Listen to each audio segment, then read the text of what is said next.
Stay with me. Okay, so The Devil's Advocate.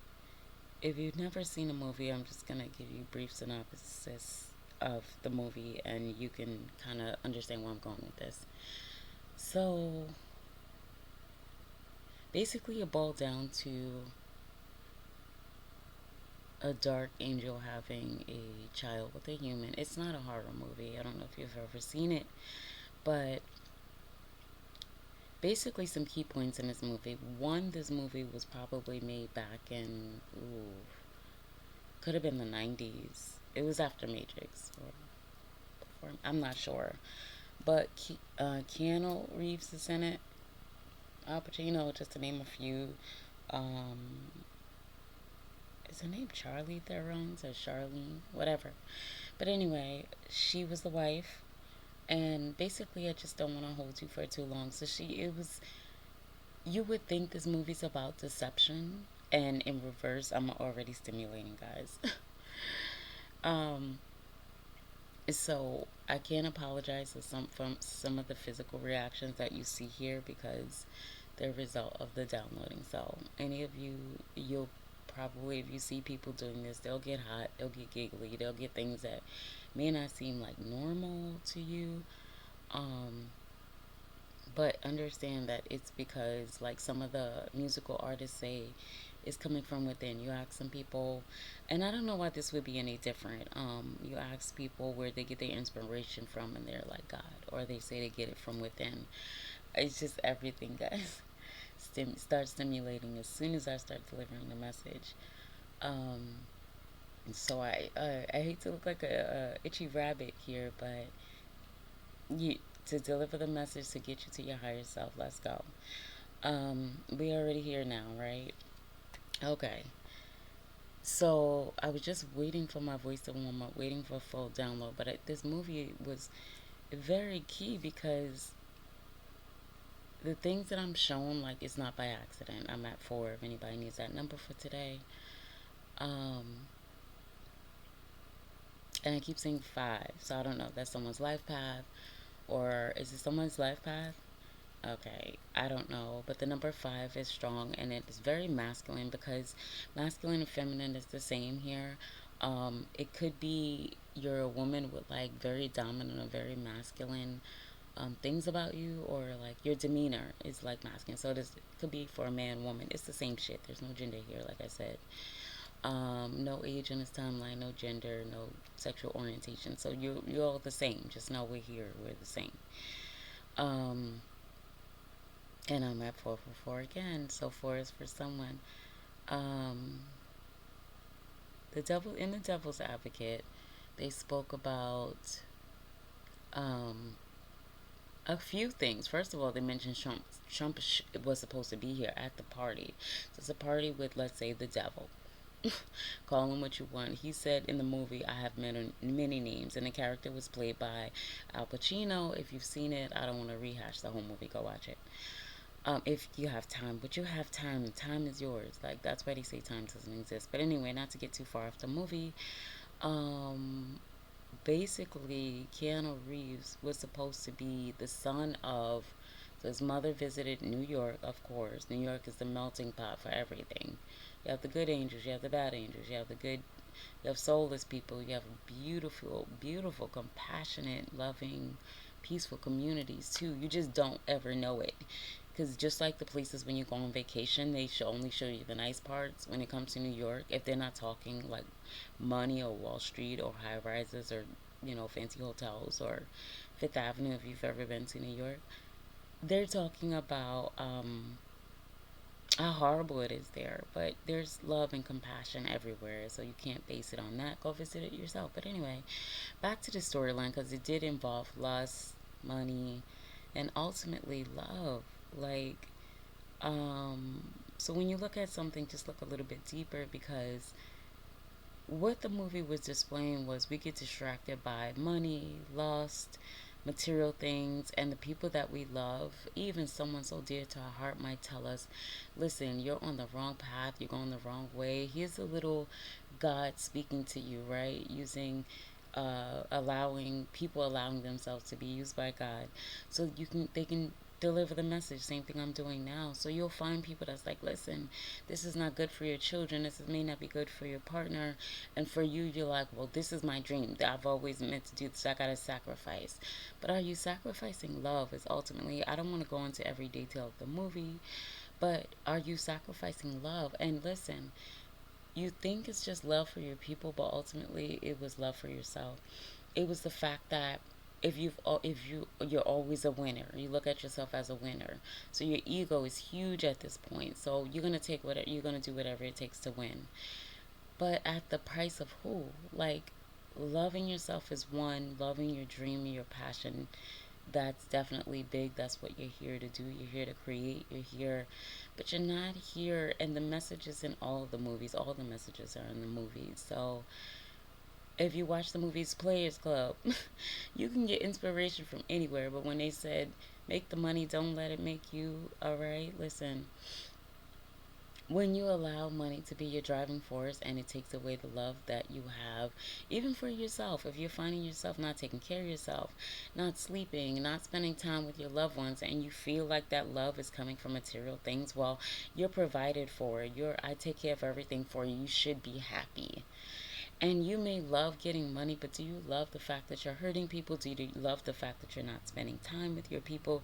Do you love the fact that you may not be able to spend time with these people until you make the sufficient amount of money that you believe you need to make to relax? When will that ever be? There's a lot of ups and downs when it comes to money, and people are trying to build this generational wealth when it's already in you. Like, the generational wealth is the love and support and attention and care that you give to your family. Your family's watching this. The children are watching this. That's wealth. The time you spend, the stories you share, the things that your ancestors that are here, it doesn't have to be like me receiving messages from ancestors that are in the light. It can be from your ancestors that are right there now. Like, listen to the older people in your family. We call them older, but they're just more knowledgeable. And maybe life has whipped their ass, so maybe they look older, but they're still maybe childlike inside. You find that, like, a lot of the elderly people revert back to what I was saying. Thank you. Um, they just want to play, color, shit, like I said, eat shit, play. That's what they want to do, and think about their lives. And you ask them on their deathbeds, or even when they're in that state, what do you wish you have done? They never say it, and you've heard this before, so it may sound cliche, but they never say, I wish I spent more time at work, or I wish I made more time making money. They never say that, like, never. Like, never. So all the time and energy, blood, sweat, and tears that you're putting into accomplishing something, and all he kept saying was, like, at the end, even the what you call the enemy or Satan or the devil, whatever you want, it's just the enemy of yourself, because all you're doing is choosing something over love. You're choosing anything over love, and that love can be God, that love can be whatever it is, family to you. It doesn't have to be a part of something, but it's a part of you. And when you find that your love is based on outside things, material things, excuse me, things will get tripped up as I'm trying to say them, but it's probably for your enlightenment, your enhancement, and not to be just distracted by things. A lot of times, like I said, when we find people's content, we don't want to look at it unless they look like a baddie, or if they look like interesting or something, but they may have something to say, or if there's not enough viewers, oh, I'm not watching it if only two people watch it or three. So what? This may be very informative for you. This may be life changing for you. You don't have to go to people that have a million views already to include your one more view, just to prove something's beneficial or something will resonate with you, because it is early, guys, but also there's a lot of information coming out, and I've just been sitting on it because I was like, it's early, I'm not recording, and it just they're like, oh, well, you're not sleeping either. So the message that you receive, you're here to share. So anything that we have, if we're not here to share our time, our love, even money. I mean, I've heard people say, "Oh, I've done things for lots of people, not just one other." Don't you believe that's like saying I have one or two black friends? It's like when you say I've done things for people in the past. Oh, I've done things and they've jerked me around, and they so the fuck what? Like, we keep going, we keep sharing, we keep giving. You don't think you're gonna be blessed with more money, or was it worth it? Like, okay, they got thousands of dollars. I don't even want to say hundreds. They could have had $20. Okay, $20. You got rid of that person. They're no longer in your life. But also, don't use that to sacrifice loving and giving to other people. And wisdom is loving and giving. And the knowledge you had and the experience you had that brought you this far is what you're sharing. There doesn't have to be a price attached to it, because what that's saying is there's also a price attached to you. And it also in the book, and you can read this if you want. Everything I say is truth. Do not sell your soul is the main thing. And you think just because you don't sign some music contract, the shit ain't about that. You still selling it when you're selling out yourself and sacrificing things that you love. And think about things you love that don't include money. I mean, you can't even see love. So why is it at the top of the list of what people? I love money. I love cars. Okay. So what affords those things? It all comes down to love. I was eating something the other day, and just real quick, can I hold you? This video may be slightly longer, but just if I can hold you, it's so important. If I'm up and I'm here, and whatever time you're watching this, it doesn't matter. Time doesn't exist. You can be watching this at the same time, as soon as I upload it, or you can watch it whenever you take your rest. Like I mentioned, restroom in all of my videos. Your rest room is within you. Your restroom is in what they call the bathroom. Your restroom is in your closet. Your restroom is time for yourself, because when are you going to go within yourself and think about the choices that you're making? Again, I talk about choices all the time. The choices you make you your own guru. Like I said in my last video, the choices you make prove to everyone around you who and what you love, right? So you think you're taking care of your family and you're taking care of yourself, and you're good by yourself, as people say, and they don't need anyone else, and money keeps them company, and when it's lonely, money no, it doesn't, because it doesn't feed your soul, and it doesn't nourish your spirit, and it doesn't keep that light shining in you, and you don't have anything to offer, and then you're afraid to share the money. You're even afraid to have people around you, including a wife, a partner, anything, thinking they're gonna steal shit from you. And that's why I said, once you get down to you and being confident in you and what you believe in, and knowing that what you have is yours, and what's yours can never be taken from you, you have to give it away. If you give something away willingly, it will come back to you. Either way, it'll come back to you. But if you give something in love, it could just be wisdom. It could just be knowledge of I don't know, the stock market. How did you make your million? How did you go from nothing to where you are today? How did you go from having everything to nothing today? But you share those stories, and it'll help other people make the right choices. That's love. When you sit down to eat a meal, don't sit on your cell phone. Maybe absorb all the flavors like I did the other time. When we used to eat, we used to sit down at the dinner table, not just once a year. You know what I'm talking about, the fake ass consumerism holidays. Want you to buy shit, want you to gotta pressure people you don't even like. They don't want that fucking sweater. They may not even wear that sweater. They don't wear that color. They don't like the texture, the material. You just ran and got something just to give a gift. I mean, I would rather you just say, I'm here. I don't celebrate that shit, but I'm here. Sometimes people just want your presence. Sometimes people just want your love. And you can give that to a stranger. You can smile at a stranger. You can say, have a great day. You can hold the door. You can buy coffee. There's so many ways that you can show an expression of love, that it doesn't have to come down with you writing out $1,000,000 check or a $10, $100 check to anyone. And it doesn't mean you have $1,000,000 in your bank or someone writing that shit out to you, because you could be miserable as fuck. There's many billionaires and millionaires that are unhappy and want to take themselves the fuck out. So we're all the same, whether broke, rich, wealthy, living homeless in a homeless environment. You chose those things, or that's your journey. You're going to go through. Those are your life lessons. But if you're not filled with love, people are going to remember when you was in that state, you were a hateful person. They're going to remember when you was wealthy, you were a fucking asshole. They will remember that. And you know what? Up or down, if you remain the same person, true to yourself, that's the people that'll be there no matter what condition. When you're a billionaire, who the fuck do you want around you? When you are down and out and you don't have shit and you're living out your fucking car, you better own that shit. No. You wanted to have the top of the line 5, 6 fucking cars. Why do you need 2 and 3 cars? If you do need those for different portions of transportation, maybe you're driving woods or far, and you don't want to dust up a ride because it has value to you. That's fine. But you're making the choice of those things just like you make a choice of anything in your life. All I'm saying to you is that stop thinking that money is the root of something evil. The root is you. Like, the root is you. And I hope this video is beneficial to even one person, because if you can get the knowledge and information from this video, if I'm up doing this when I would rather be sleeping, we're here together. We're here now, as I always say. But the point of the movie, and I watched this movie years ago, and I love all of the movies from the 90s. This movie could have even been from early 2000. I don't know. I feel like shit stopped in 2000. Nothing was created, nothing's new, all the same movies, all the same clothes, and that's why it's important to bring out your unique self. Who you are, it doesn't change with time, but if you remain unique, you can bring back something that most people don't have, because everybody wants to look the same, everybody wants to be the same.